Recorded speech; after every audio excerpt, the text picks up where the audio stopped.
Hi, everyone. Welcome to another episode of Savor Food and Body. I'm your host, Amanda Bullitt, an anti-diet dietitian, certified intuitive eating counselor, and body positive facilitator.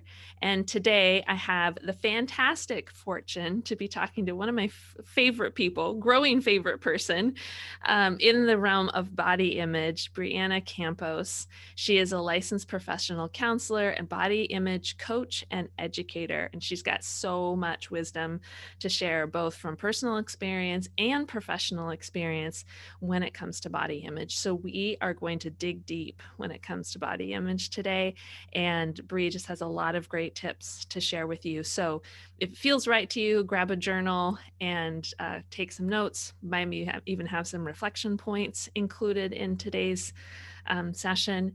And with that, we will dive right in. Bree, welcome to the show. I'm so grateful to have you here and to share your wisdom with everybody. I've been learning from you so much in the last 5 weeks that we've been doing some supervision together. And I just think you have so much to offer folks that are dealing with relationship with body stuff. So welcome. Thank you for being here. Thank you so much for that beautiful introduction. I'm honored to be here.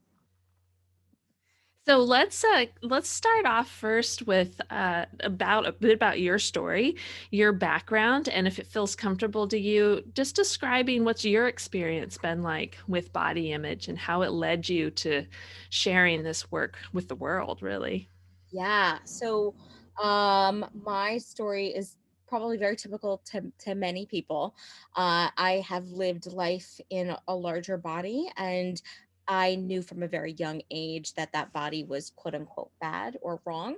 It was a problem to be fixed. I remember the first age where I was shamed for my body size. I was 8 years old, and it was from a doctor who told my mom that I was too fat, that I needed to diet and exercise and not reward myself with dessert, and never once asked about my health habits. So a lot of pain with that, and all through my adulthood I fit all of the criteria of someone who probably could have developed an eating disorder. I have a very type A perfectionistic personality. If I had to identify with any eating disorder, probably would be orthorexia, because I always did it under the guise of health. That was my main motivation. And it wasn't until I was in my graduate program in school, and I was talking about dating and with my therapist, and somehow we started talking about body image. I have no idea how they're connected. And she, I told her I was on this diet for health, and she said, well, what does health mean to you? And I'm sure I said something along the lines of like, well, I think, health means that I'm not out of control with food, and that I, move daily, and that I, eat fruits and vegetables on a daily basis. And she said, okay, well, then by that definition, you are healthy. And I said, no, no, no, no. I also need to be thin. And it was the first time someone challenged me on my definition of health. And that was the first time through, I, I always tell this story. And then I'm like, it wasn't like oh, haha. I was very defensive. I was like, no, you're wrong. And then when I left and I journaled and I wrestled, I realized, wow, my definition of health actually means being thin. And so when I realized that thinness meant so much to me, not health, and that if I never achieved thinness, what would that mean for me? There was still a fear of, okay, well, what if I am not healthy? And I was also at the time, I'm a mental health counselor. I was working in eating disorder recovery, had no framework of health at every size, which is another podcast for another time.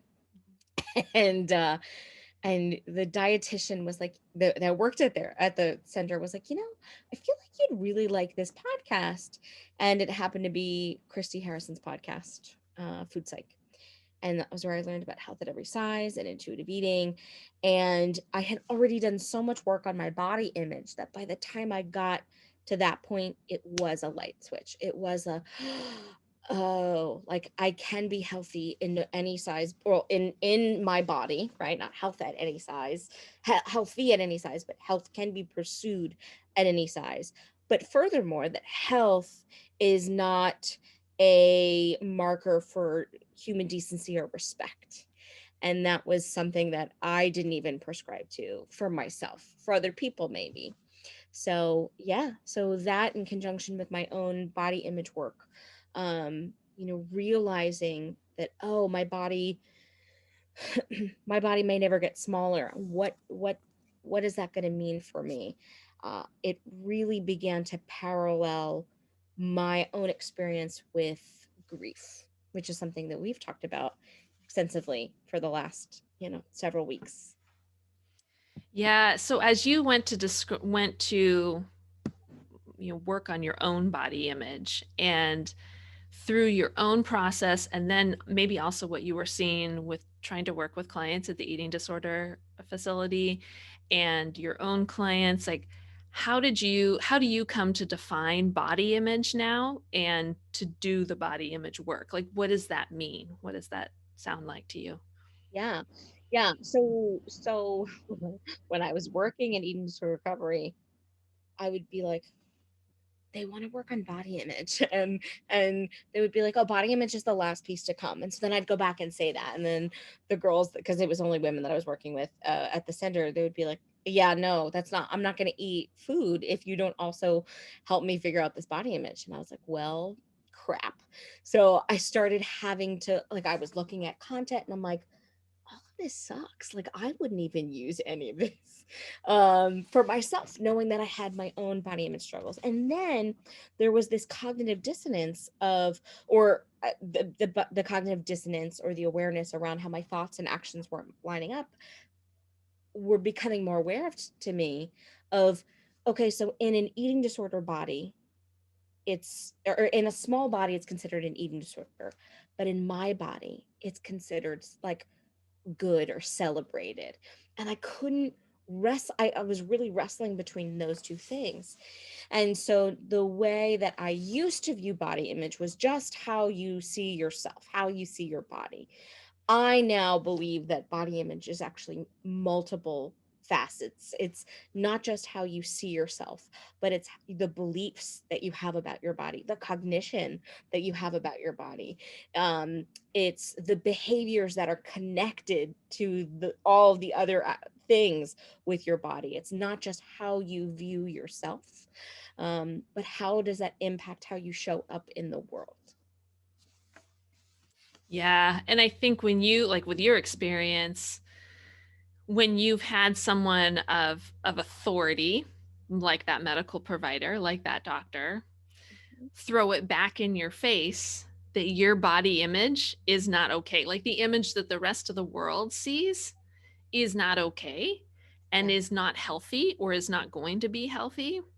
yeah. It just sets this really entrenched, internalized stigma for yourself about what you need to do to fix your body, because this figure of authority said I wasn't okay, so Mhm. it must mean I'm not okay.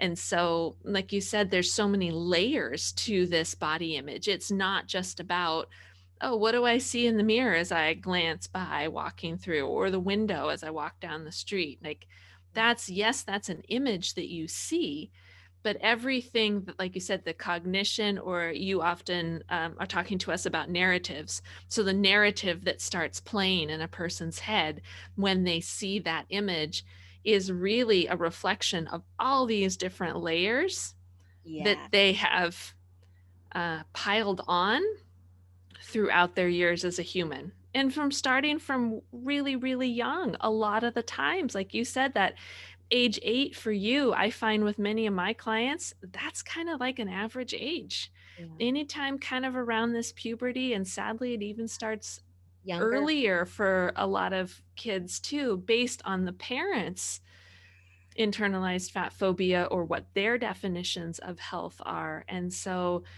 Yeah, to we see it on social media all the time of this definition of body image as like, "Oh, yeah, it's body image, like, I've got my Lululemons on, and I've got my green juice, and I'm taking care of myself," and no, Mhm. that's again, that's the picture you see, but Yeah. that's not body image.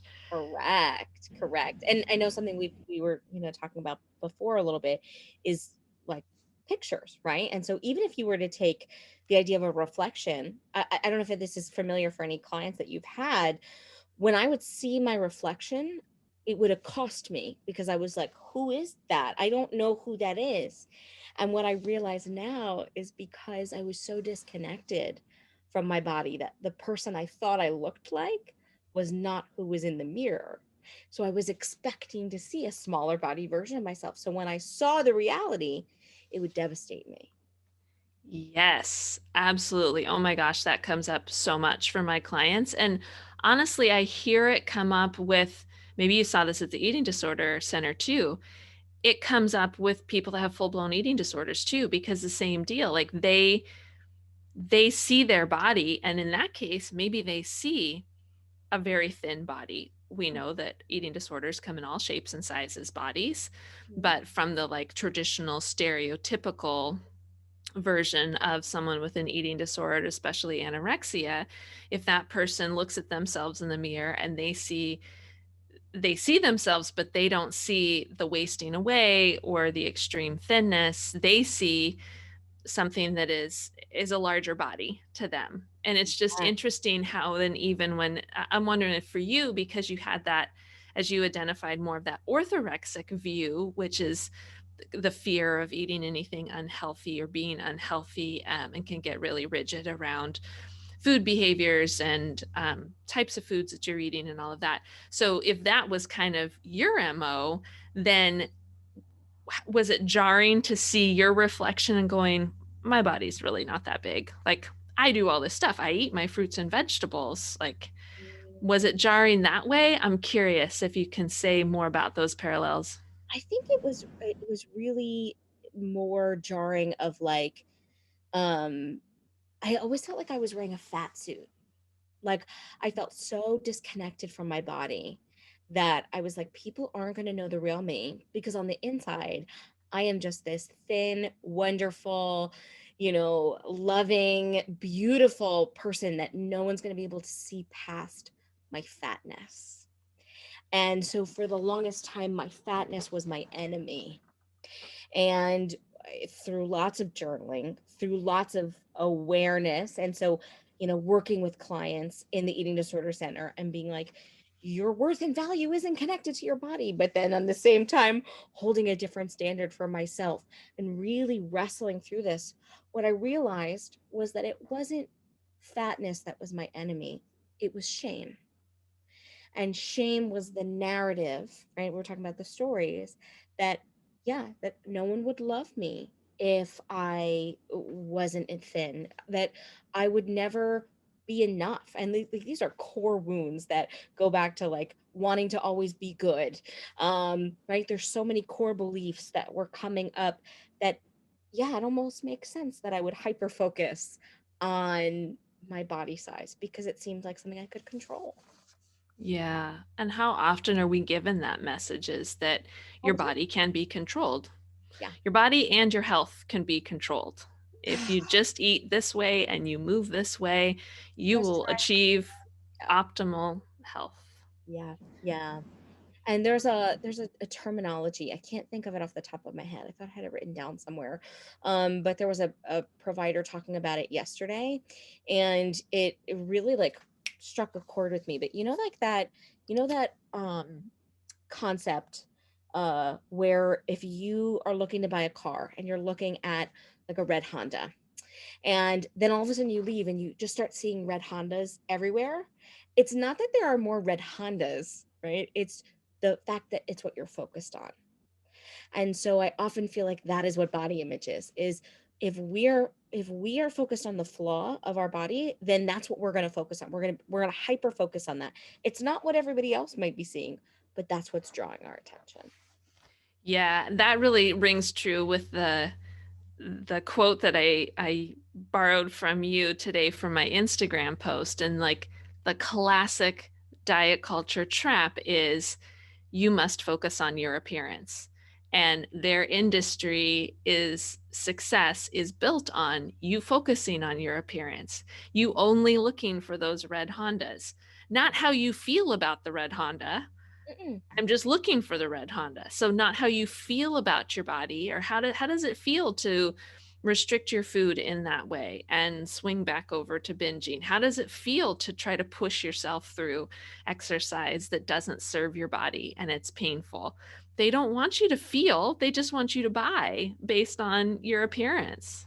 And that's another example we can go back to with the pictures. There are pictures in my mind where I can go back and remember distinctly, I hated my body in this photo. I hated my body in this photo. I hated my body in this photo. And now I look back and I'm like, I don't remember what I hated so much. Like, if I looked like that now, there's no way I would hate my body. But that's the trap that we fall into. Is now it's not even I'm going to compare myself to someone else. I'm comparing my body to a different version or younger version or an unhealthier version of myself. Yes. And it's such a seductive trap. And we have to climb out of it in order to have some of these realizations and have these awareness. We have to dig our way out of it. So tell us a little bit more about your analogy of the archaeological dig to describe body image versus journey. Like I feel like we, and myself, I do this too. We throw this word journey around all over the place. And I've this is one of the big things I've learned from you, in that journeys indicate that there's a stopping point. There's an end point. You arrive. You've gone on this journey and you arrive. And honestly, our relationship with food and body, we don't arrive. We keep practicing, we keep learning, we keep increasing our awareness, our self-compassion. We don't arrive. So tell us a little bit about your analogy of this archaeological dig and how that helps you feel, or a person feel, like they're not trying to arrive to someplace. And then if they don't arrive, they fail. Yeah. Yeah. So, right, like succeeding and failing is a tool of diet culture, right? There is a clear measurable you've done it or you haven't done it. You've succeeded or you've failed. And we say this all the time with intuitive eating is there's no failure, there's just learning and exploration. But the problem is people feel good about intuitive eating until their body starts to change. And then they're like, oh, hold up. This is not what I signed up for. Like, I don't know. I'm feeling a little suspicious now. And that's okay too. And we've all been there because it, and I say this all the time, right? Clients will say, yeah, no, weight loss doesn't have to be important. That's fine. Until they start to realize like, oh, wait, maybe that really isn't going to happen for me. Maybe not weight loss, but my body's going to get bigger. And what does that mean? And so I know for me, when people would say that body image is a journey, and I used to say it all the time too. I remember a client saying to me, they're like, I have been on this journey for so long and I just want off. I want off this ride. And they said, when do I get to stop doing the work? And I was a little fresh. And I was like, when you stop having a body, right? Like you stop doing the work when you no longer have a body. It would be like saying like, okay, I have a partner and we went to counseling and it was great. It was good work, but I don't want to work on a relationship anymore. When do we get to stop?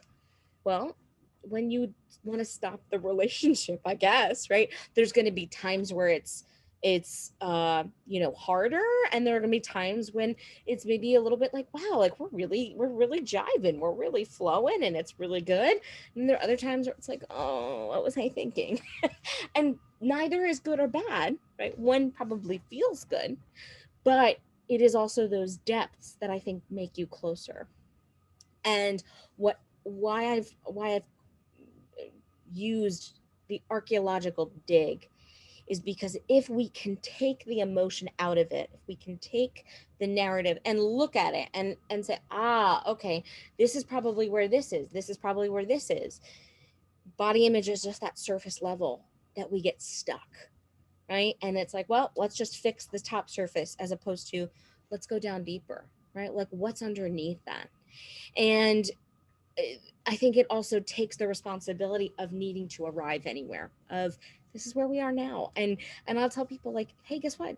You have autonomy to be like, I want to put down the tools and I want to stop digging. I'm tired. I just want to stay here for a little bit.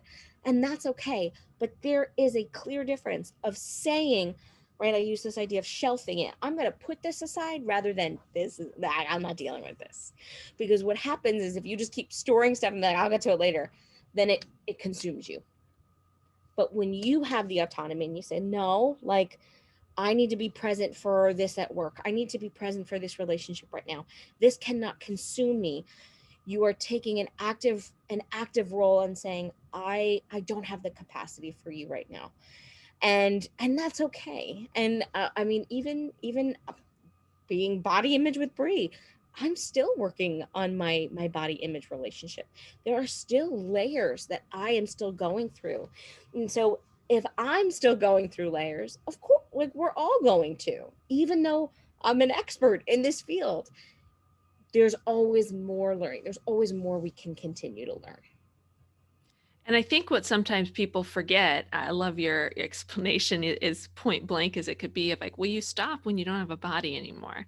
You stop when we're not living anymore. Because, but as point blank as that is, and maybe depending on the person doesn't sound helpful at all, but it really is. And like saying our body is always going to change and life is going to change around your body too. So I work primarily with women, and but I know that men go through these changes too, but especially when we're talking about hormonal influences and how our bodies change throughout our lifetime, whether it's puberty, whether it's pregnancy, and whether it's a menopause. There are changes that are going to happen there, even if a person never got injured, never I don't know, never twisted their ankle or, some of those other like small basic things, never got in a car wreck, like other things that can happen just through living. Even if none of those things happen to you, your body is still going to change throughout life. Yes. And if we develop the skills to be able to move with that and flex with that, and yes, notice when those, as you call them, the body image, the gremlins that come up, as we notice when those come up, if we have the skills to say, oh, hello there, and then work through what is this about, do some digging around what are those thoughts that come up, then that's how we gracefully move through whatever changes our bodies go through and whatever life is going to throw at our bodies, because we could be sailing along in our body just fine, and then all of a sudden something else happens to someone we really care about and our stress just goes through the roof, and our Mhm. body may change because of that, because eating habits change, movement habits change, we're just stressed and we have more cortisol running through our body. So even though something didn't directly impact us, what it happened to the other person, now it's impacting our life also, and your body's going to change. Mm, that's such a beautiful way to put it. And what it makes me think of is like you can't say at the party like when it's over, right? And so like almost thinking about like I didn't want to leave high school because I loved high school, and someone put it to me, they're like, you can stay but everyone else is moving on. And I was like, oh, I guess that's true. We can't hoard or hold on to good feelings in our bodies, just like we can't hold or hoard on to bad feelings in our body. Like some days we're going to feel good and some days it's not going to feel good, but it's all a part of the experience. And what I have found is if you can build awareness around the narratives, you can build language around your self talk, and you can implement those things when the narrative is playing, it makes those moments easier to maneuver through.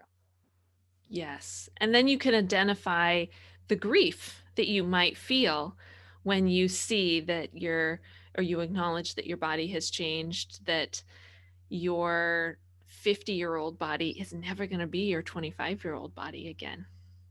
It's never Yeah. going to look like that again. You're No. never going to have the same interests that you did back then, or perspectives that you did back then. You're just not. You're in a different body with different perspectives, and view on life. And so talk to us a little bit about this idea of body grief, because that, I think, even though I've danced around body image like a lot of dietitians do, we dance around body image. It shows up in the room and we go, oh wait, where's the counselor? Like, who's your counselor that you have on board?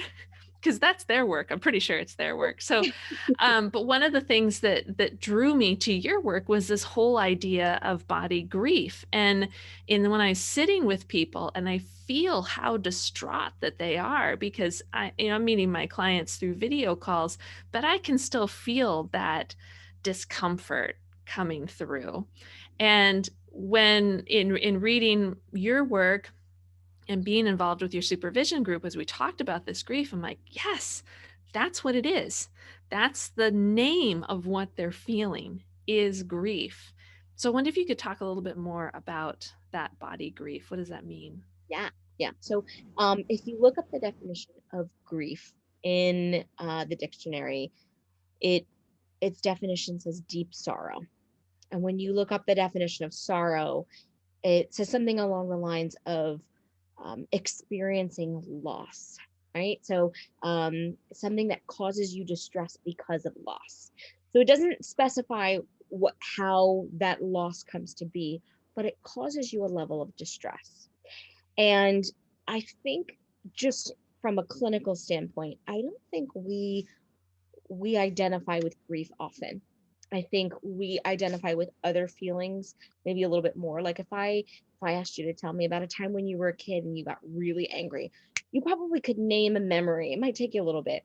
But if I were to ask you to think of a memory of grief, it would probably require a little bit more thought of, like, I don't know. And like I can think of one, why when my cat ran away. But if you and we found him, but if you would have asked me in that time, it wouldn't have been grief. It would have been sadness, fear, hopelessness. It was all of these feelings wrapped into one. And so the big umbrella is grief. And what I found is, when I realized that my body wasn't going to change, it wasn't going to get smaller, for whatever reason. I have some medical issues where I knew it was probably very unlikely.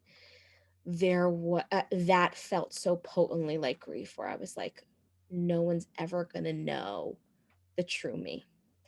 And when I thought that, I was like, okay, well, that's not true, because you have friends, you have people who love you. Are there going to be hurdles to that? And that's where I had to decipher out, hey, what's true and what's a really mean thought or belief system that has just been playing on loop for my entire life.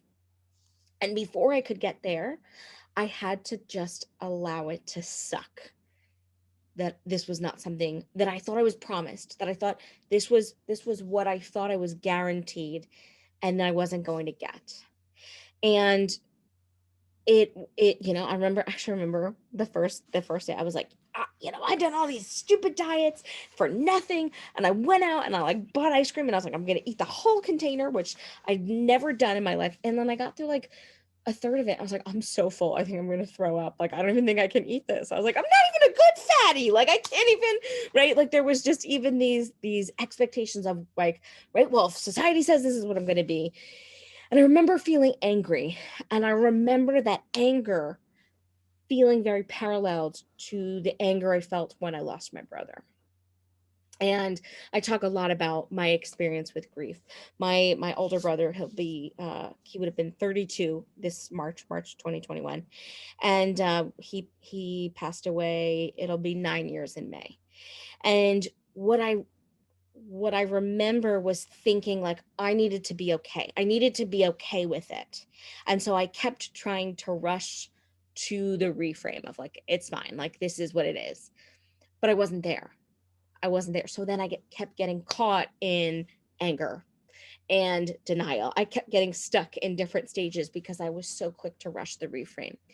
And so what I did with myself was I tried to model how I worked through my brother's grief with my body of what if I just let it suck? What if I just let myself be angry at whomever I need to be to just get through this discomfort right now? And the more permission I gave myself, the more I realized, okay, like I don't like it, right? It makes me sad that this is my body. But eventually there was this point where I was like, oh, this is actual acceptance. And it wasn't like, you know, like it wasn't a rushed reframe. It wasn't something that I was like, oh, like it's all been worth it. I'm like, no, like if you could find me another way, like I'll do it. But I don't believe that that way is going to be cost free. I know that it comes with a cost. And so the other thing too was there was no measurement. Like it's not like with, all these diets where you can have this pointed measurement of like, oh, look how much progress I'm making.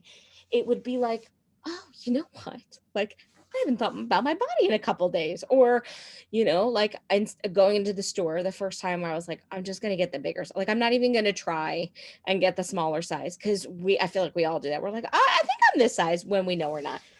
And I was like, hey, you know what? This made the shopping experience a lot less painful because I just went for the larger size rather than trying to fit into a size that I'm probably not anymore. And that was where I was like, oh, this is grief. And then I would feel so like good and proud. And then there would be a moment and I would be right back where I was. And I remember telling my therapist, I was like, all of the things I've learned is for naught. She was like, well, I don't know if that's true. And and what I realized is, oh, okay, like it's a setback, but I already know all of the tools that I got to get to that acceptance. I can get back there. And I did. And I did. And every time there's a setback or anytime there's I fall into a familiar thought pattern, I know the steps to get back to where I was. And it's now just a little bit deeper. I can go a little bit further because I had such said setback. Like each time I get a little bit deeper each time. So I'll give you another example. At the beginning of quarantine, that's when I noticed my body starting to get bigger again. And because I had stopped moving, and I realized, and I say it all the time. I'm like, we got to talk about our relationship with food. We got to talk about relationship with body. We got to talk about our relationship with movement. I never talked about my relationship with movement because I was like, la, la, la.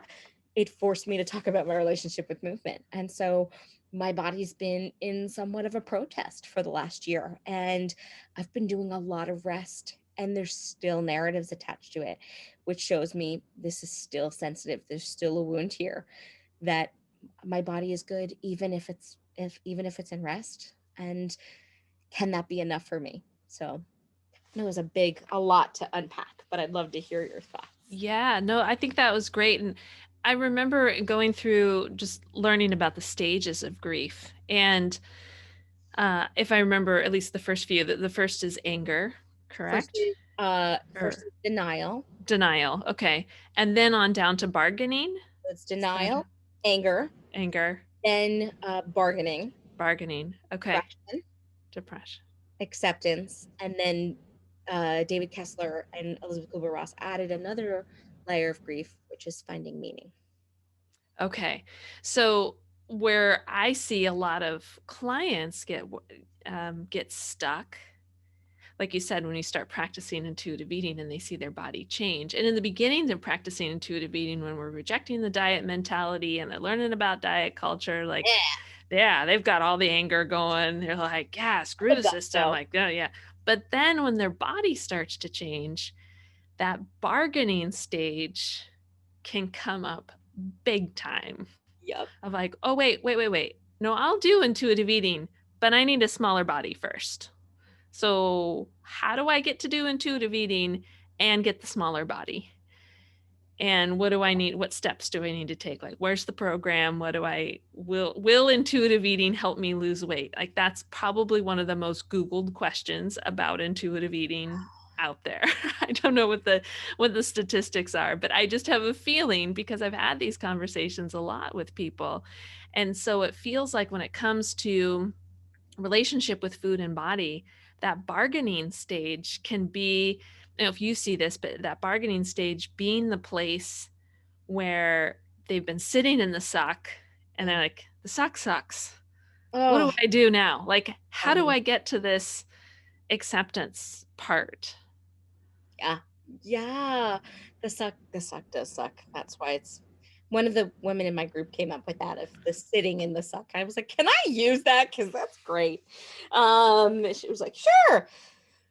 Um, yeah. So when clients come to see you as a dietitian, they're they're in the bargaining stage. When they come to see me, they're in the they're in the depression. Like they've stopped bargaining.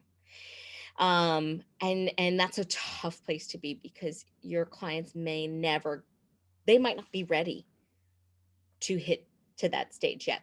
They might be like, nope, like I'm gonna go do Weight Watchers one more time. I'm gonna go do something else, whatever, because the loss that comes up is just too great. And I hear it and I feel it, and there's just so much, I have so much empathy. And this is where at the end of the day, our clients have the right to body autonomy.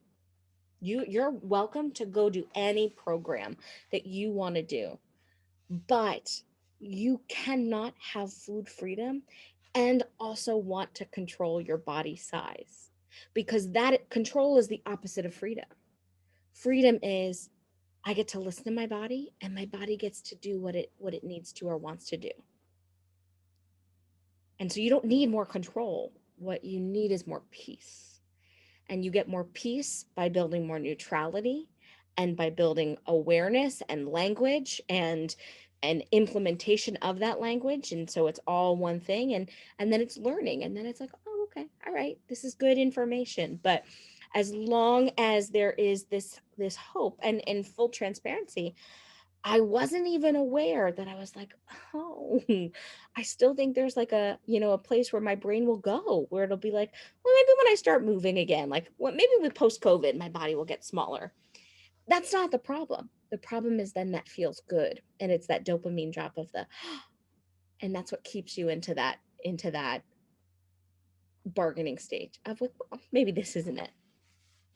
Absolutely. I see that a lot with my clients because I think a lot of my clients are drawn to me because I have this outdoor Yes. piece to my brand, and they see the hiking pictures. And many of my clients are active people.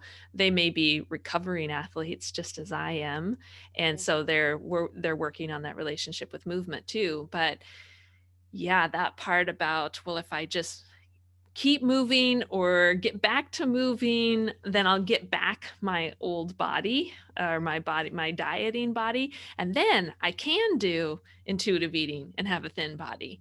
And what I've been finding too, and this is the main reason that I wanted to work with you, is that it felt like, and you correct me if I'm wrong, but that bargaining stage, especially as a dietitian, that's the perfect spot to bring in body image work, because that's where I can bring it back to, okay, it's not about the movement. It's not about, okay, you're not going to go on a diet, but you're going to go run 5 marathons. Like, that's not the point. The point is, like you said, that you want autonomy and you want to control at the same time. You don't get to have those. Or you want freedom and you want control at the same time. You Yeah. don't get to have both of those. And so to learn how to support clients with that body image piece, I feel that some of those skills that they can then learn will help them get out of the bargaining and into and continue through the depression and onto the acceptance. Because even through some of those tools, it can bring up the depression part for sure, is what I've seen. Because then they're like, oh, I'm still, oh, It's this is gross. still Yeah. hard. This really sucks. So they have to keep going, like keep using, like you said, using those tools, doing the reflections, like keep doing the body image work Mhm. to help move into that acceptance space of grief. What are your thoughts on that? 100%. You said it right on the money, is that when they're in that bargaining stage, that is absolutely the time to introduce body image, because it's no longer just about the food or about your relationship to your food. It's about, well, it's like I want to live in a climate where like I get all four seasons, but I always want it to be summer. You can't have, if you want it to always be summer, go to Florida. Like you can't have both things at the same time. They can't exist at the same time. And people are going to try to sell you on that. People do sell you on that, that you can have food freedom and also do this diet. You have autonomy. You can move somewhere else to a warmer climate, if we're going to use that analogy, but you can't also then expect to have all four seasons. And that's truly where it is with the autonomy or the bargaining stage. And so yeah, the other thing is like you don't have to move any deeper into the depression. The other thing I think that comes up is like people are so terrified that when they hit that spot of like seeing how bad it is, they're like, I don't know how far down this is going to go. I don't know how deep this wound goes. I don't want to touch it. And I'm big into analogies. And one of the analogies that I've recently used to describe grief is that, like, remember when you were a kid and you dive down to the bottom of the pool and you touch the ground and then you'd shoot back up and you're like, oh, thank God I was running out of breath. And then you thought you were at the surface and then you were like, no, just kidding. And then there's just kidding. And you're like, oh my gosh, I'm going to die. And then you get to the top and you're like, oh, that was a close one. It's that time between thinking you're going to die and hitting the surface. It's never going to be a comfortable feeling. But in the same breath, that time does end. Just like any other feeling, just like feeling good or feeling happy or feeling joy, it ends. Feelings end. They're temporary. There is no extended feeling of devastation like that. And even in depression there are levels. There's like, like, oh, I'm having an off day, and then it's like, oh, I'm having a really off day, and then it's like, oh, okay, I'm not as off as I was yesterday. So I use this idea of a like a Likert scale of like just even measuring of, yeah, this sucks at a 10. I'm at a 10 right now. So let's get like, how can we get you back down to not feeling it so intensely? Because if it's at a 10, are you feeling distress? This is something we talked about in the course and in my cohort, right? Is distress is understandable. Discomfort is normal. Discomfort is a normal feeling. And we are people that we do not want to feel uncomfortable. And that makes you human, but it's also not something that you can escape. Yeah, I'm wondering, do we have time to talk about photos? Uh, Absolutely. Great. So let's use, because this is where these uh, spaces of grief, these stages of grief often will come up for clients, even if they've done really well with the food piece. They've been working really hard on the relationship with food piece, and they're feeling pretty comfortable in that. And then the body image piece really starts, not to say that we aren't doing both kind of somewhat overlapping, but there comes a point where they're feeling fairly confident on the food piece, but they're not okay with their body. And that gets particularly loud Mm, when they see pictures of themselves in smaller bodies, or they see current present day pictures of themselves, and just like you were saying, of looking in the mirror and going, that's not my body. Oh my gosh, what happened to my body? Like, that's not how I think I see myself. So I hear both of those things come up from clients. So I'm wondering if you can apply both the body image explanation that you were saying, like around the archaeological dig and all of that, as well as the grief parts to help someone walk through picture exposure. yes. So there's several different picture exercises that you can do. to bring about that awareness. But what I would, I guess, one of the things I would start with is your literal body image, the image of your body, accosts you because you're not used to seeing your body. And I would even maybe just start with what would it look like to take an intentional photo every day, right? What feels comfortable, right? So I could even tell you now, taking selfies used to be hard for me. Like I would hate taking a selfie. Now I'm on camera all the time. You get used to it. And at first I was like, oh, I need to, and I was like, nah, like I'm in a bun. Like this is real life. A 10, like a challenge might be doing like a boudoir shot. Like that would be very uncomfortable for me. I don't know if I would feel comfortable with that.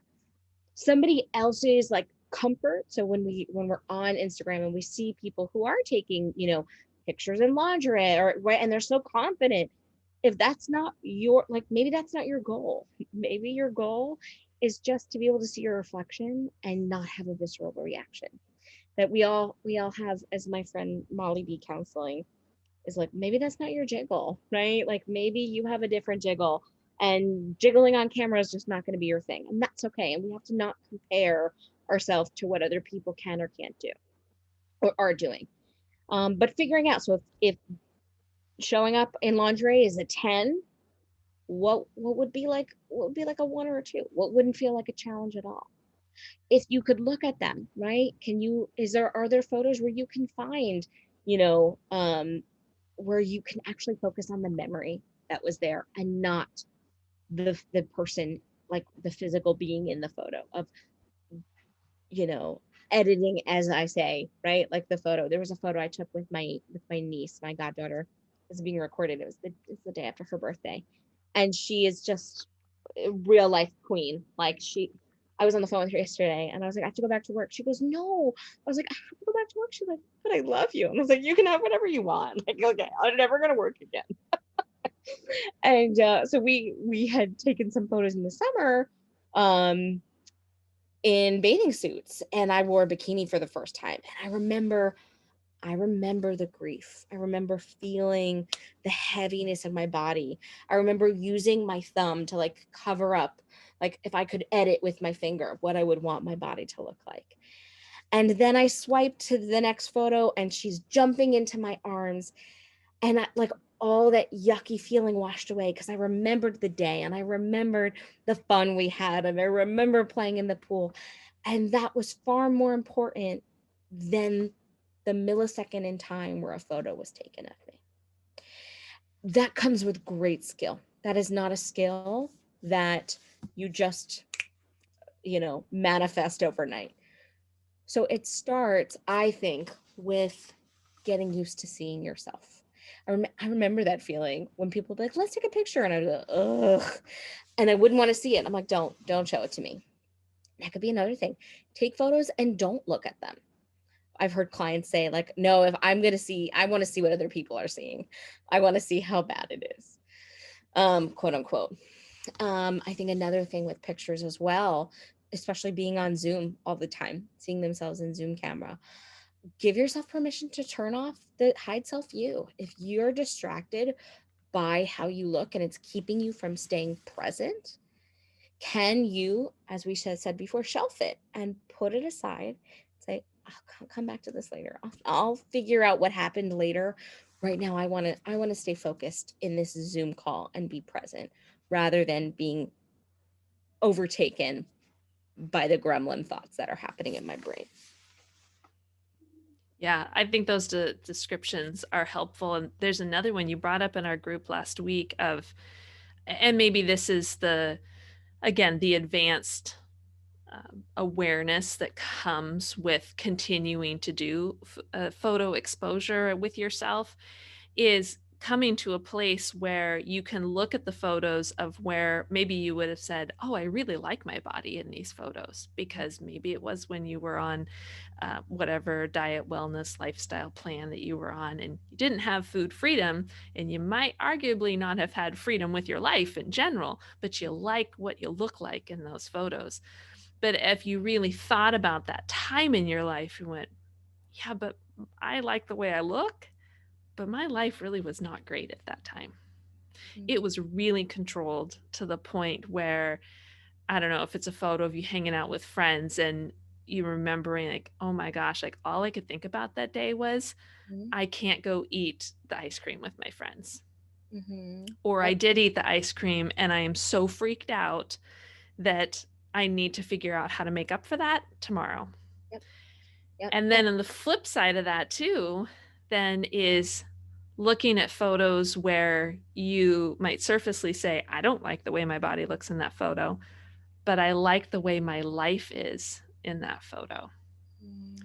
That I remember when you saying that, I'm like, yes, that's like what's going on with your life has so much more, hopefully, so much more impact over the bigger picture of your life or the bigger scheme of your life than what your body looks like in that moment. I feel like there's a place where people hide in that as well. Where they'll be like, no, no, no, like, yeah, yeah, like it was tough, but like life isn't that bad. Like I would go back there. And so I guess my challenge would be is then okay, so if you're looking at this photo right now in the present and there's things that you don't like about your body, is your life that bad now? Like are there things, yeah, maybe it is harder existing in a larger body. Maybe there's things that you miss. But Carolyn Costin says this where it's like body image is like a check engine light. You have to pop open the hood and see what's going on. And so I know I have clients that realize, you know what, it wasn't just my body, it was the compliments that I got about my body. You know what, it wasn't just my body, it was the community that I had within my workout group, that I felt this sense of belonging, like these major core issues that are meeting your needs. But it's like salt water, right? You could drown, you could die of thirst at sea because you can't drink the water that's around you. And that's exactly what it's like to fix and focus and fixate on your body image.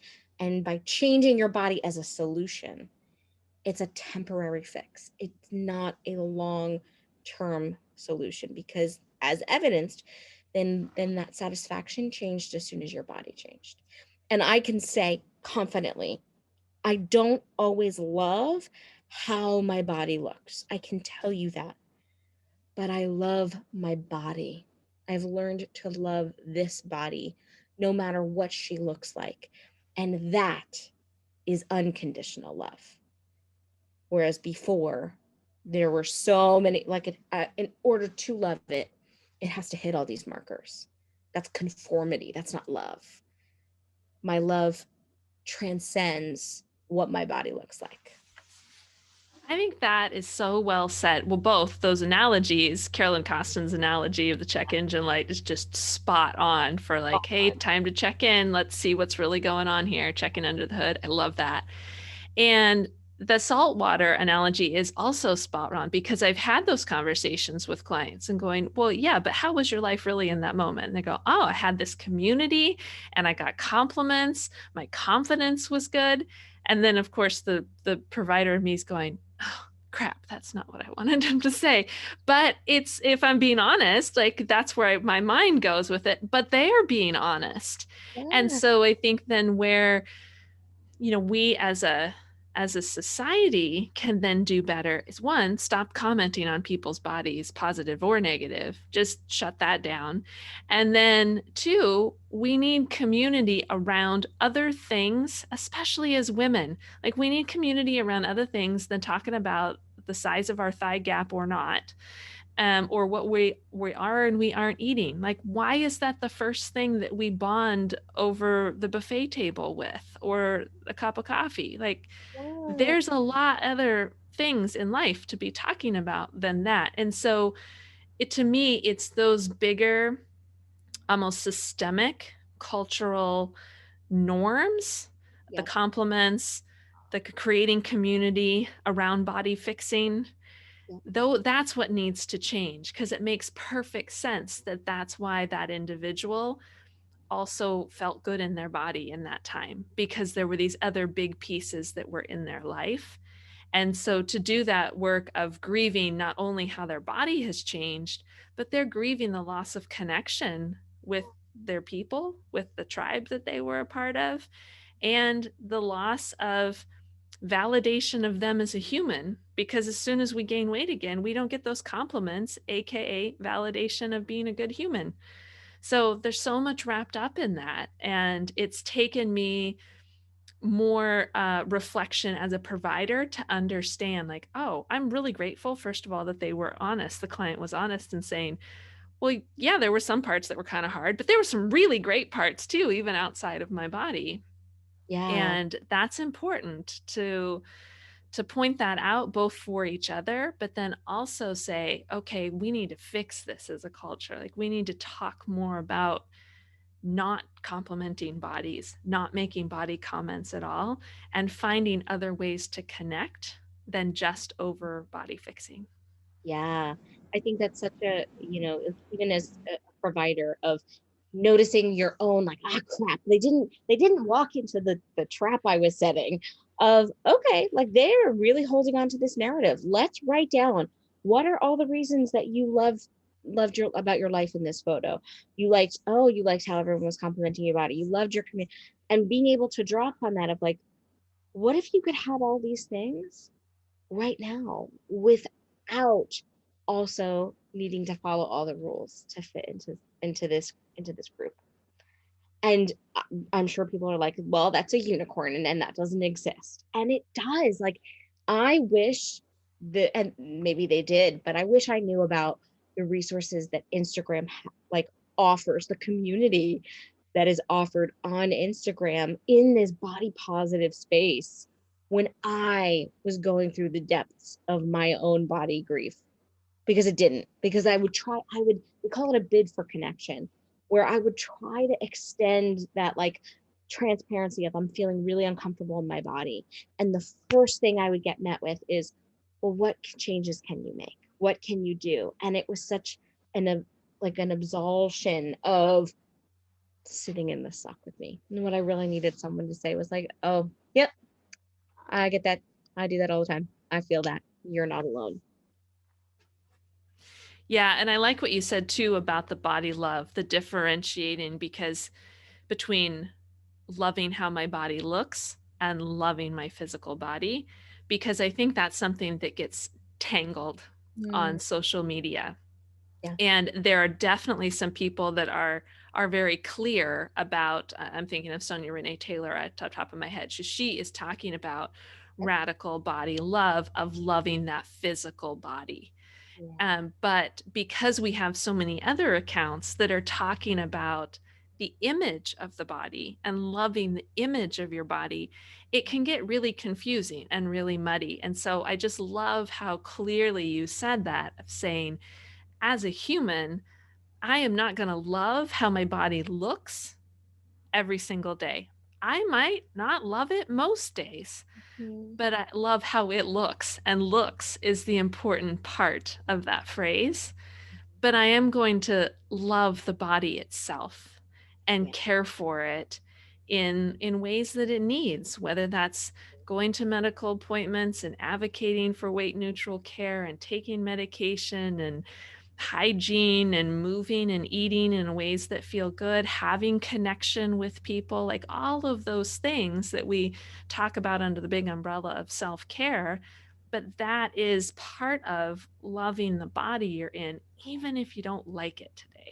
You I don't feel like the way it looks. I feel Looks, like gotta that's say like looks. I feel like that's like the graduate level, and like some people are in kindergarten on this where they're like, wait, what? Like, I've 100%. never, right? And so like I am to the point where no matter what vessel my body is in, I know the content remains the same. That I no longer feel like I'm in a fat suit. Like, I believe what you see is what you get. And if you don't like what you see, it says more about you and your story and your values than it does about mine. And when I stopped, coming full circle, um, expecting people to see the red Honda, and I realized, hey, you know what? Like, maybe I like having a red Honda. Maybe that, I don't even know if I notice that, like, it doesn't make me feel less about anyone else driving a red Honda. But for me, it's the thing that I'm focusing on. Um, that yeah, maybe of just starting with being okay with how you feel without judging it, because that's another place we get stuck of, oh, I was mean to myself. And so not only are you not body positive, but you were also mean to yourself of like, hey, all right, like, can we just start there? Can you just start with observation of, oh, I was just really critical to myself. And can we use that as information? Yes. Yeah. And like you said, it's a work in progress. We don't end this work until we don't have a body. So it's a continued practice. I use that term a lot in my practice, in my counseling practice. It is a practice. Body image is a practice, an ongoing practice. And yes, we can get to some of those more advanced levels, those graduate levels of our understanding, but that just means we have a more differentiated set of tools. That doesn't mean that we're going to sail through body gremlins, or we're never going to have body gremlins Bingo. again. Yeah, we're just going to sail through them at maybe a different rate, or they're going to become more like learning opportunities than getting your boots stuck in the suck again. There you go. Love that. Yeah. Oh my gosh, Brie, like this is so much rich, good stuff to think about, food for thought. And yeah, it's been a tremendous honor to learn from you. And I'm so looking forward to continuing to learn from you. You're probably one of the brightest shining stars on Instagram amidst a lot of vulgar that's out there on social media. So we are just so grateful to have you, myself, providers, and clients alike, I'm sure. So tell us where people can find you and your work and learn more about what you have going on. Yeah, well, first of all, thank you so much. And I'm a words of encouragement kind of gal. So like just makes my heart feel so warm and so honored to be able to have connected with just such amazing clinicians. So thank you for that. My my technology is always a work in progress. So I am working on a website. I don't know if it's up or not, but bodyimagewithbree.com. If you can't find or access the website, you can always reach out to me on Instagram, and also my email, hello.bodyimagewithbree@gmail.com. I, I serve both clinicians and clients as well. And I'm not sure when this is launching, but the next round of my uh, group that I offer is the Body Grievers group. Which is for individuals who feel like they are in the no man's land of body positivity and anti diet land. And they just want to feel less alone in their body grief. They're like in that bargaining stage, sort of in the depression, and just want some people to sit in the suck with them. So that's the offer I currently have um, for clients who are just looking for that community around body grief. Super. We'll put links to that in both the blog post that goes along with this so people can find that. And when does your new Body Grievers group launch? So I will run the group for I'll have two more launches of the group. So the next one is in April, and then one following that will be sometime in the summer, and then in 2022 it's going to take a little bit of a change, but it's still going to be the group. But yeah, so the next group launches in April of 2021. Okay, great. So you're probably going to start registration pretty soon Yep. then. So I have a wait Okay, list. I can send that to you so people can get signed up on the wait list. great. Yeah, I can include those links too. So this is going to go live next week.